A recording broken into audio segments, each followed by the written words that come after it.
Hi, everybody. I know it's really late, really a lot going on. And I know I say that every night because it is. It is just, can you imagine? We're getting millions of views, and just a lot of information coming in, and talking to a lot of people, a lot of investigations going on right now. Um, and we heard um, from the Texas Supreme Court today. So we'll absolutely inform you more about that.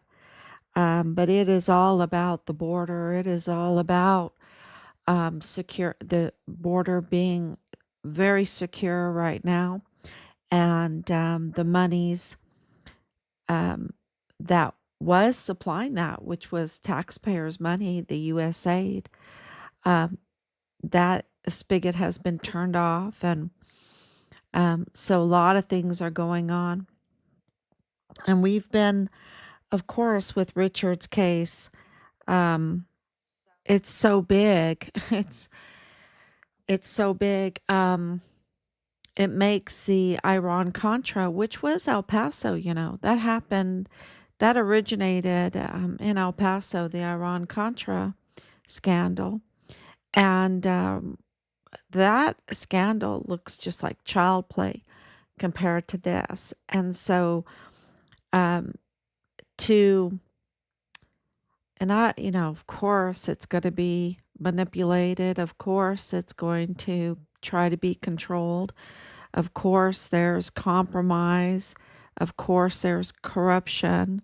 Of course, there's absolute criminality. And, I'm just not going to lie to you. Um, this case is so big that, just expose, the longer it kind of goes on, I think the less they can control it, the less they can corrupt it, the less they can compromise it. Because it's a fact that Richard's case is tied to the Walmart mass shooting case. It's a fact that Brian Blake Crucius, Patrick Crucius's brother from the Walmart mass shooting case, is married to Alexis Mayella, the federal courthouse manager's daughter, um, which is huge. Uh, and if you know the two cases, your jaw just dropped. Your jaw just dropped. Um, and it's worse because the brother-in-law, or the Crucius brother-in-law, the uh, son of the courthouse manager, Michael Gianni Mayella, was working for Walmart cybersecurity, was working with Jaime Esparza in the DA's office, was working in the FBI field office there in El Paso. Um, and his dad's in the federal courthouse. Total access to cases, total access to files. And he's a trained hacker. Not only is he a cyber security um, technician, but he is a trained hacker, and a very good one, a very good trained hacker, um, which makes this even more. I mean, well, the whole thing is criminal because there was a quid pro quo with Bob Moore with El Paso Matters, and El Paso Matters is really the topic of all of this, with the treason um, uh, uh, that Lieutenant General Sean Bernabe has totally engaged in. I mean, he's still engaging in it, okay? It was a mutiny. There was a mutiny against President Trump Absolutely, in his first administration, all the way until the election. And then, even then, the Trump derangement syndrome. And Bob Moore has it, right? Because with all of the evidence, he still has not reported on the Mayella Crucius connection, the Mayella Crucius family connection, which debunks everything that he is trying to put into the AI. You see, when he writes a article, he's putting it into the AI. He's feeding the world false information.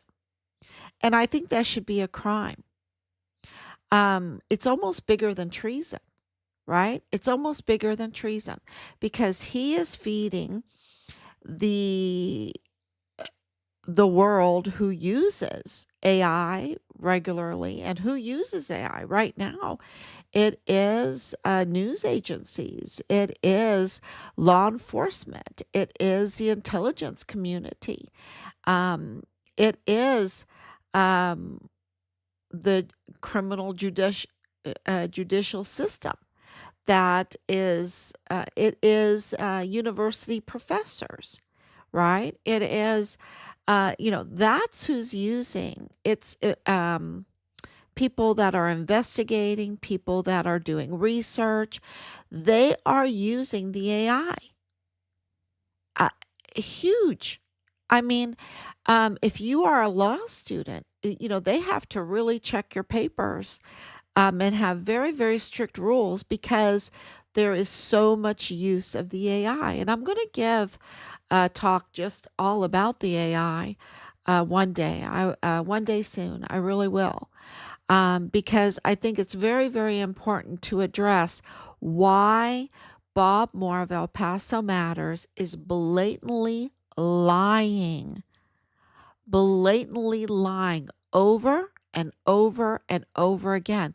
And not just one narrative, many different narratives. And he puts it in the internet, he puts it in the cloud, and the cloud becomes the source for the AI. And so then when you search the AI, you're going to get lies. And I think that that is really um, so treasonous to the world, right? To the whole world, to the progression of the world, because there's no language stops anymore. The AI uh, you can research it and Japanese, you can research it in German, you can research it in English, you can research it in numerous languages, in Spanish, numerous languages. And you're going to get false information because of a discredited, disgraced reporters that are trying to cover for cartel criminal trafficking network activities and contractors, right? Contractors, all kinds of criminals. And so what he's doing is not just hurting the United States, not just hurting El Paso, not just hurting the United States, but really hurting the world for getting truth. It's such tampering. It's hard to wrap your mind around it. But um, but it is lies. It's feeding the world lies. And those lies have major consequences now because of the AI. And I don't think that the laws are addressing the crime that Bob Moore is now engaged in. So, of course, El Paso is furious. And of course, they read these lies. I've gotten so much feedback. They read these lies, about the narrative of the lone shooter, the narrative about the manifesto, the false narrative, I should say, the false narrative of the lone shooter, the false narrative of um, uh, that it was random and that he just kind of chose El Paso. The false narrative of Patrick Crucius, period. I mean, the whole false narrative surrounding him, the false narrative of the hate crime, the false narrative of the backroom deals, of false narrative of his Patrick Crucius's um, autism and severe mental health conditions, the false narrative of the motive for the shooting, the false narrative that there was a trial. There was never a trial. The false narrative of, you know, being so good to the victims and everything like that, or who the victims are. That's all a false narrative, right? It's such a false narrative. Um,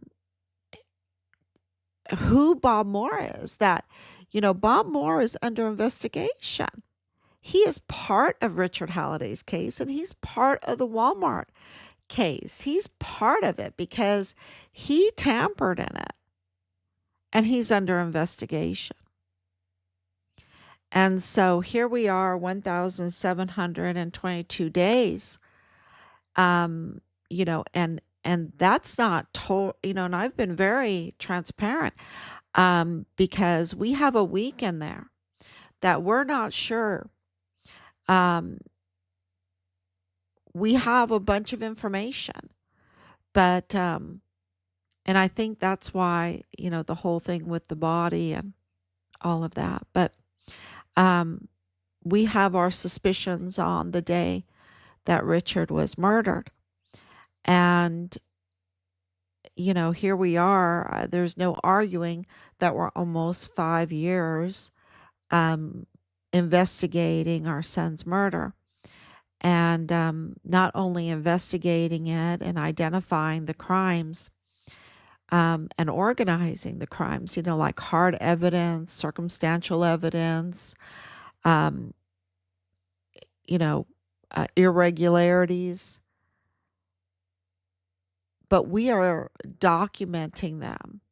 We're putting the pieces together and we are filing them. And we have filed, oh my God, I can't even tell you how many we filed, because just to one agency alone, just to one person in one agency that we just submitted a criminal complaint about, 21 criminal complaints. 21 criminal complaints. That's just one, and it's just many, many, many, right? Many. And you name the agency, and there's a very, very good chance that we've written them multiple times, more than that. And I would, oh gosh, if I could count it all, because every time we write something, it goes to multiple people. But sometimes more than 100 people, right? So absolutely, we have so many agencies involved. And I want to point this out because one of the comments on the treasonous millions of views for the treasonous Lieutenant General Sean Bernabe, rightfully so, he's totally treasonous, and he needs to be held accountable for that to the highest extent, because the treason is so high and so deep and so wide and so constant, so severe, that he needs to be held to the highest extent, right, for treason. And I think that's the death penalty, because they just never get a belly full. They keep going. And I saw that General, Mike, what's his name? It'll come to me. Michael Flynn, that General Michael Flynn called for the arrest of even Obama. Um, Clapper and um, who's that other guy too? The intelligence community, um, for their treason, right? So so it's all things are starting to happen. There's a lot of investigations going on. But, Bob Moore, with his false stories, it's so egregious because he can absolutely, with the power of the pen, um, he could absolutely uh, expose the truth. We have given it to him way over 15 times. We've communicated with him. Um, and he won't have anything of it. His belly's never full of the evil.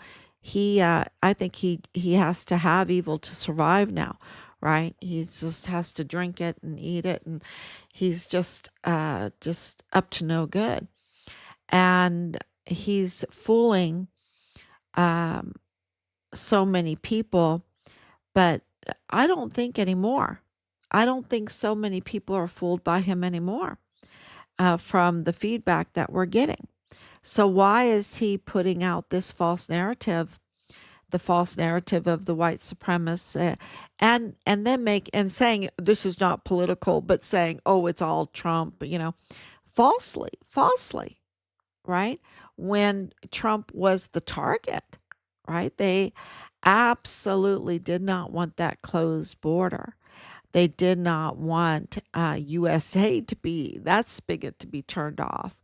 Um, they absolutely want to continue doing their trafficking on Fort Bliss because they get the Department of Defense budget to do it, right? They can put up their death camp. And that's not my words, the death camp. That is what Fort Bliss inhabitants have nicknamed the emergency intake center, the death camp, where 10,000 children at a time could be housed and trafficked. And I say housed because those are the contracts. Okay. I'm not saying that in a nice, like, oh, they were taking such good care of these children. No, no, these are taken children. And the contracts um, were part of this. The contracts for the tents, the contracts for the sidewalks, the contracts for the blankets, the contracts for the pillows, the cots, the everything, right? That's all part of this. So they were taken children and they were trafficked through Fort Bliss, hundreds of thousands of them. And that has been confirmed over and over and over again. And the secrecy of it or the guarding of it and the strict orders and what was going on there was so terrible. Um, y- they so many of them are now mostly dead, and that's not me saying that. That's the congressional hearing. That's President Trump. Um, with all of his intelligence, because he wouldn't say it unless he had the intelligence to back it up, because he is so scrutinized, right? They will look at all the judges that will take him to court. So it's, and from all the information that we're getting, it is all corroborated. And that's what Richard was reporting on. And Richard's case came before the Walmart mass shooting. Okay. That's what I explain it to so many people because they don't understand how Richard's case is intertwined with the Walmart case because they don't really know who Rosa Maria Valdez Garcia is and Danae Katzen, because for the longest I just called Danae Katzen the credit card girl or Jane Doe. Um, they don't realize that Danae Katzen is married to Jonathan Ambrose, and that he was in 143 ADA on Fort Bliss, um, that he's connected to Dallas Hart, that they're connected to Leilani Hart, that they're connected to that family, and that family is CID Tavita Nusa. There on Fort Bliss. And, so it gets complicated because that family is then connected to Nadal Baim, the Palestinian that somehow is very connected to the FBI, Jesus Nieto Jr., who then his wife, Cynthia Hernandez, is in intelligence. And then, of course, they're connected to back to Soto again. Soto, um, Marlon Soto, the CID agent in charge there on Fort Bliss, and all under the nose and under um, the approving orders of the treasonous um, failed leader of Sean Bernabe, who got a star out of this. So then you look at the Senate Arms Committee, right? So that's all, you know, it's like, okay, but how now? I'm confused now. How is Richard's case part of the Walmart case, right? How are they together? And so I, have to stress, um, do not think July 2020. Richard's case started before August 3rd, 2019. It started before that Walmart shooting ever happened. And he was whistleblowing. And I know, because I talked to him, um, what he witnessed in Qatar turned his stomach. Okay. Um, it was very bad. And it was so bad. And so when he came back from, and it was so bad, and you have to understand Richard too. His stomach wasn't turned so easily. Um, whatever, and I, so what made him, um, his stomach turned so bad? When he called us, he said, I'm not going to become a CID agent. Because remember, and a lot of people don't know this, but he wanted to be a CID agent. He wanted to, he was a Sherlock Holmes fan. He was a white collar fan. He was Psych, that show Psych. He loved solving crimes. He loved solving crimes. And he, he was like, I cannot stay in this military. No way. I've got to get out. And he talked to his dad, and so yeah, it was so bad, and he became a whistleblower. When he got back from Qatar, he made that video, that he rather burn his money than spend it on whores and blow. That really tells you a lot about what was going on there. And that's been corroborated over and over and over again. I mean, my goodness, a 14-year-old girl was living in the barracks for 4 months, being exploited for 4 months. I'm sure she had a teddy bear to comfort her for being exploited and exploited and exploited for 4 months. And she was the stepdaughter of one of the security guards under DES Thomas Kane. So they were bringing in girls, young girls, to compromise our soldiers. They were putting stumbling blocks in front of them. And today is, well, it's it's past. Yeah. I won't be coming on later, tomorrow. I won't be coming on. It's the one day I don't come on. Um, because of Good Friday, and and we really need to consider that really strongly, because the only thing that makes sense when you're looking at a case like Richard's is the truth about um, the human nature, how Christianity views it, and what it needs. So, when I try to explain to people that Richard um, valued his soul more than anything, right? I would say it different. He valued God more than anything.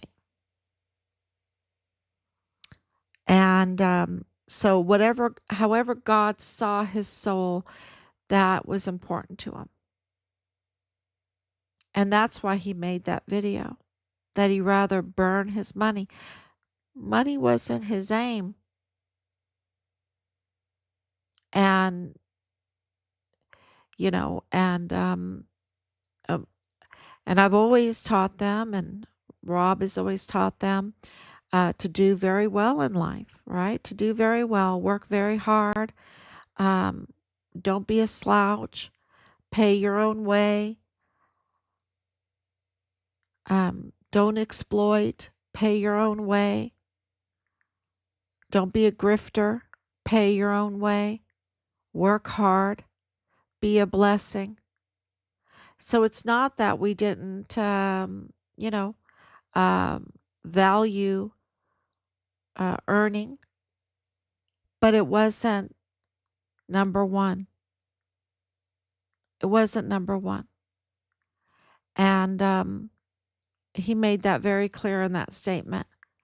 And he made it very clear that what was going on Fort Bliss was whores and blow and guns. Whores and blow and guns. We know that.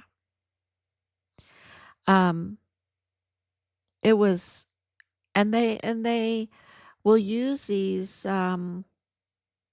vices. I call them vices, um, to compromise our soldiers, silence a whistleblower, because they videotape everything. And so, you know, you exploit a 14-year-old girl, you bring on all these young girls onto base during a lockdown, and they have substances with them, and then there's illegal guns everywhere. Um, and you're videotaping all of that. I mean, that's why I say Richard's such a hero, because he has so many enemies and they have nothing. They have nothing on him. That's how sparkling clean he is. They tried. They even tampered with a photo, but they tampered it with Dallas Hart's face. With Dallas Hart's face, can you believe it? So they just dig their own hole, and Richard just sparkling clean. Because let me tell you, if they had anything to exploit him, they tried to do it a little with Boleyn, and they just don't have anything, right? He's just telling her, don't do it, don't do it, don't get on to the into the sex cult world. Um, they say they respect you, but they don't. And the guys, they're just horny. They just want to see you naked. That's what he told her. Um, you know, He is just amazing. And he was had just turned 21 when they murdered him. So his case started before the Walmart mass shooting, and their target was Trump. And Richard empowered Trump. He empowered Trump because Trump had a whistleblower, and Richard was documenting and was whistleblowing. And of course, Trump is magnificent, right? He's magnificent. But if you're a chief law enforcer, like President Trump was and is, and the commander in chief, and Richard is, a soldier, whistleblower, he's empowering him with information and with official complaints that are documented. And so the target was Trump, right? Because he's the one, you know, Richard could whistleblow with you know, uh, a cartel compromised president, and nothing would get done. But with President Trump, he's not cartel compromised, and he was auditing, he was investigating, and Richard empowered him for that, to do that with others, I'm sure others, but Richard really so. And we're even getting information that right before they murdered him, ICE 160. That was the number that was given to us. I'm not sure, but we corroborated it. It's loads of ICE agents coming on, and Richard was a witness to the horrible criminal trafficking network that had developed on Fort Bliss. And so that's why President Trump was the main target, and Richard then became a secondary target. So his case came first. And then the Walmart mass shooting was a diversion. It was a diversion, but not only that, it served also a purpose, and that will come out. And it's not what you think. It's demonic. It's pretty bad. It's pretty bad. And absolutely, it's cartel tied. Cartel tied, which means it's also tied to Fort Bliss and also to the criminal justice system there in El Paso.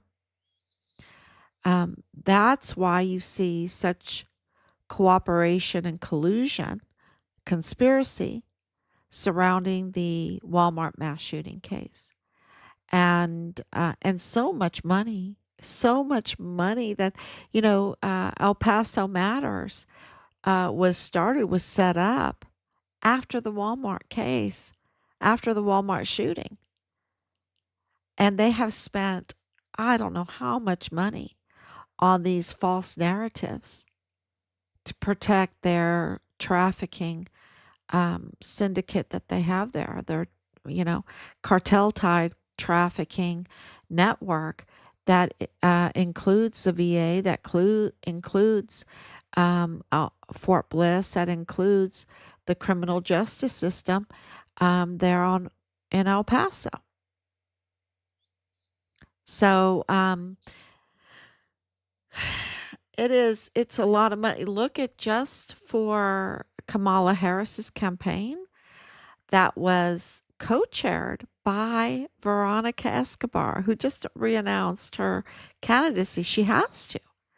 It's not a shocker. She has to.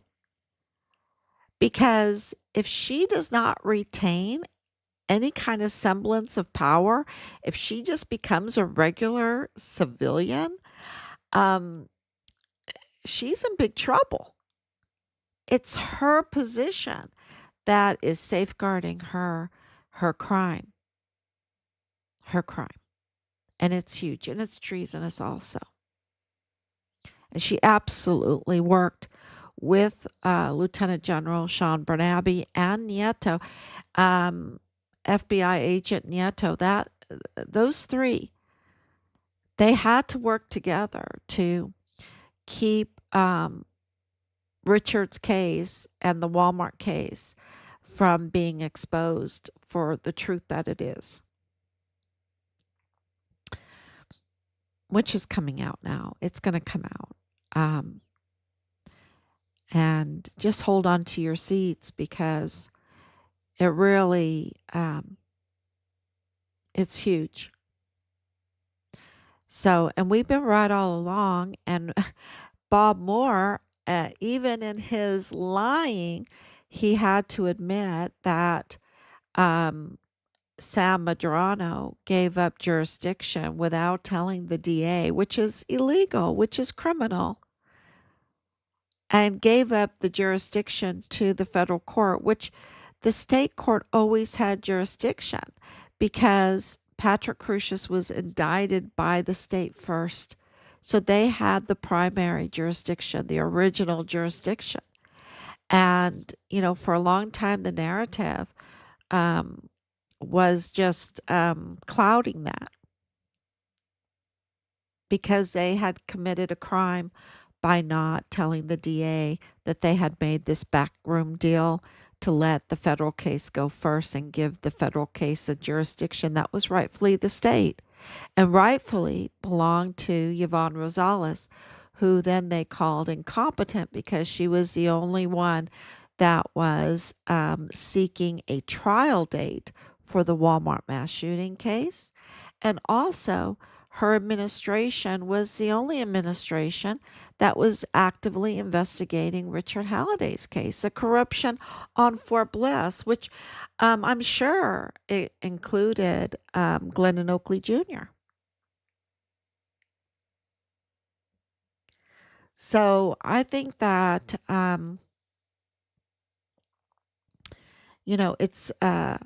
it's very very clear that Bob Moore, and I put together some riddles and knock knock jokes and um, for people to kind of understand in a simple way what a joke Bob Moore is, how he's just discredited, he's a disgrace, and he needs to be arrested because El Paso Matters is a 501c3, and he's supposed to be neutral. He's not neutral, y'all. He's very, very biased. And they all have larceny in their heart. They just all want to steal from, they say the state, but it's not. It's from you and me, it's from our future. And they want to steal the truth. And that's what they're doing with the AI. They're putting in false information into the document system because they tamper with documents all the time. And the AI gets its information by scanning the documents. And if the documents are tampered and have lies, um, and on purpose,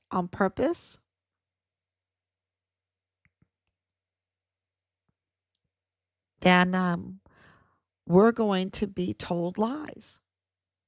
Just like Lieutenant General Sean Bernabe told us lies about Nadal Bayim, about Danae Katzen, about Judge Roger Rodriguez.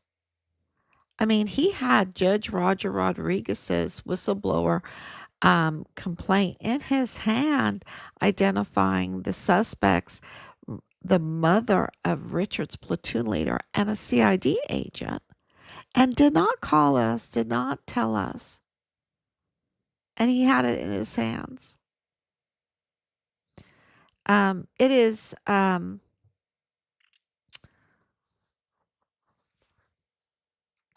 it's obvious that this is deliberate, that this is a destruction to control the people, to preserve a criminal activity, and and they're no good at it, right?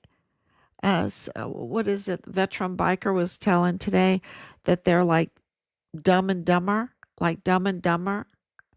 Um, yeah. So we have Dumb and Dumber as generals. Um,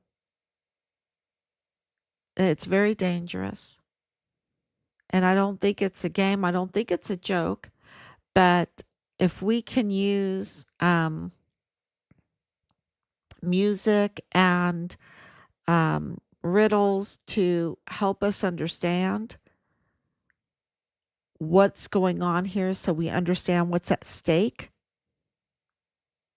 what's going on, and what we need to do. What we need to do is you need to document, check for yourself what we have been saying about the criminal law magistrate court, about the DA's office. You can do FOIAs about Fort Bliss and document what you find out and file it. File it. And, at the very beginning, it's kind of a little bit of an inconvenience, but, once you have it and keep a little notebook for, uh, reference of what you filed, um, you're changing the world because we're a government of the people, by the people, for the people. And it is huge. It is huge. And it has allowed us to um, get the declaration of death for Richard. And of course, when Trump became president 4 days later, they gave us the truth in the line of duty. Why? Because Trump knows that Trump knows about Richard. Because Richard empowered President Trump and with the whistleblowing. And it was really important because the people that were doing this crime um, were absolutely targeting President Trump. And there still are. They still are. So, yeah, it is really, you think, oh, Trump can handle it. No, he needs you. He needs us. He needs the people. And that's why he spends so much time getting to know the people and interacting with the people so that the people get to know who he really is because there's so many lies. So I just want everyone to know that we are absolutely in communication with very high individuals and but they do not compare to you. That million view Facebook post is so powerful. So powerful. So we want to thank you very, very much for that. Please share. Please share the other ones. Please give us tips on what you need explained. We will do our best to post explanations on things that, you know, um, you may be confused on. We'll be very glad to help you on that one. So, anything to share? And, I know that the military is watching this very, very closely. So, thank you so much. God bless you on this. Here we are. And I do, let's talk about this for a minute. It's 1 o'clock a.m. Um, so, for this time, these 72 hours, and what am I talking about? I'm talking about when Jesus was handed over into the hands of men, into the heart of the earth. And, many people think that the 3-day hell was when he died on the cross. But the 3-day hell started tonight, started on Monday, Thursday night when he was betrayed by Judas. That's when the 72 hours began. Um, that's when he was handed by that Judas kiss. The Judas kiss started this betrayal into the hands of sinners, into the heart of the earth. And if you go and look up in Bible verses, the heart of the earth is sinners, you and me, you and me. Um, so Jesus was handed into um, the heart of the earth, into the hands of sinners. And it started now. And it is um, a very dark time.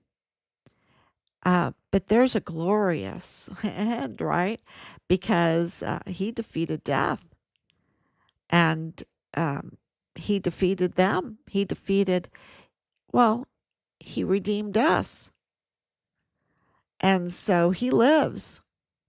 And so in this really sad 72 hours, there's a glorious end, um, to teach us to live in the light, to teach us to live in the life. He is the life. So I hope that helps explain Eastertide, this Passion time of Jesus. And it started Monday night. Thursday, Monday, is how we got that whole Easter basket um, tradition, where you would take a basket and fill it with some really goodies. It could be meat and cheese and wine, and it could be eggs and all kinds of nice things. And you would give it to somebody